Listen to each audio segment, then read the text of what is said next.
Bihar NDA के अंदर seat बंटवारे को लेकर सब कुछ लगभग तय हो गया है। केवल औपचारिक ऐलान होना बाकी है। दरअसल 2025 चुनावी साल है और इसी साल के अक्टूबर में विधानसभा का चुनाव होगा। लेकिन आज के वीडियो में हम बात करेंगे कि बिहार एनडीए में चाहे बीजेपी हो या फिर नीतीश कुमार, चिराग पासवान, जीतन राम मांझी और उपेंद्र कुशवाहा, इनके पार्टी को कितना सीट मिलने जा रहा है। देखिए, लगभग सब कुछ फाइनल हो चुका है, केवल औपचारिक ऐलान होना बाकी है। जब सीटों का बंटवारा होगा तो आप देख लीजिएगा कुछ इसी तरीके से एनडीए के अंदर सीटों का बंटवारा जो है वह होगा। क्योंकि हमने कुछ नेता से बात किया, हमने कुछ अपने पत्रकार साथियों से बात करके इस चीजों पर हम पहुंचे हैं। आपको बता दें कि देखिए, इस बार 2025 में बीजेपी 98 से 100 सीट पर चुनाव लड़ने जा रही है। इस बात को आप नोट कर लीजिए।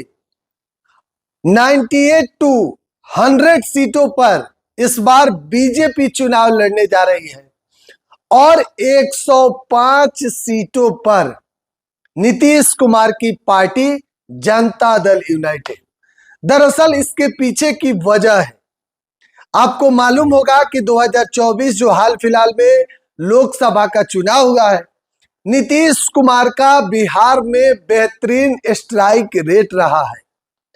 और यह भी बात है कि केंद्र में नरेंद्र मोदी की जो सरकार बनी है वह नीतीश कुमार के बदौलत, उसमें नीतीश कुमार का भी बहुत बड़ा योगदान है।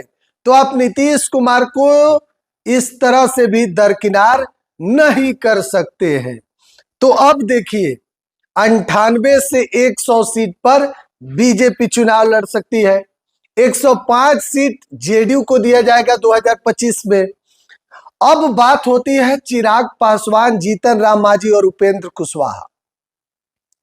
तो पहले हम उपेंद्र कुशवाहा की बात करें तो देखिए, उपेंद्र कुशवाहा इस बार एक सीट उनको मिला था, काराकाट लोकसभा, जहां से पवन सिंह भोजपुरी के गायकर है वह चुनाव लड़े थे और वहां से उपेंद्र कुशवाहा चुनाव हार गए। लेकिन उपेंद्र कुशवाहा को राज्यसभा भेज दिया गया बीजेपी के तरफ से, मान सम्मान रखा गया उपेंद्र कुशवाहा का। तो इस बार उपेंद्र कुशवाहा को 5 से 6 सीट मिल सकता है। अब बात होती है कि भाई उपेंद्र कुशवाहा 5 से 6 सीट पर लड़ेंगे तो जीतन राम मांझी, तो आपको मालूम होगा कि जीतन राम मांझी खुद मंत्री है केंद्र में, उनके बेटे, उनकी आप इस बार जो लोकसभा में जीतन राम मांझी का अच्छा स्ट्राइक रेट रहा है। तो जीतन राम मांझी को 6 से 7 सीटें मिल रहा है इस बार विधानसभा में। अब बात होगी चिराग पासवान की।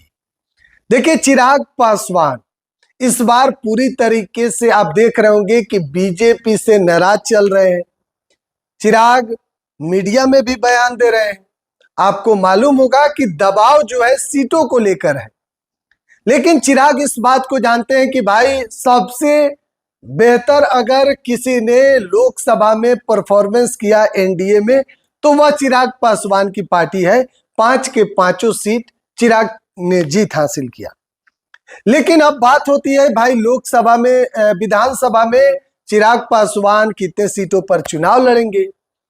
तो चिराग की डिमांड तो बहुत बड़ी है, लेकिन एनडीए में चिराग पासवान को 23 से 25 सीट मिलने जा रहा है। गौर कीजिएगा, 23 to 25 seats given to NDA on Chirag Paswan.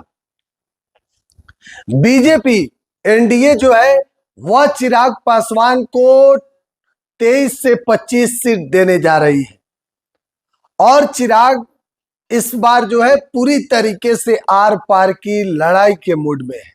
तो एक बार फिर से आपको बता दें, देखिए BJP 98 to 100 seats, JDU 105 and आपको मालूम होगा कि चिराग पासवान एलजेपीआर को इस बार 23 to 25 सीट्स, वहीं जीतन राम मांझी को 6 to 7, Upendra Kushwaha 5 to 6 seats. तो इन तमाम जो पार्टी है उनको कुल मिलाकर इतना सीट जो है वह लगभग मिलने जा रहा है। देखिए अंदर ही अंदर सीटों का बंटवारा लगभग हो चुका है, केवल और केवल औपचारिक ऐलान बाकी है। लगातार अपडेट रहे बिहार एक्सप्रेस के डिजिटल प्लेटफॉर्म पर बन रहे। बहुत बहुत धन्यवाद।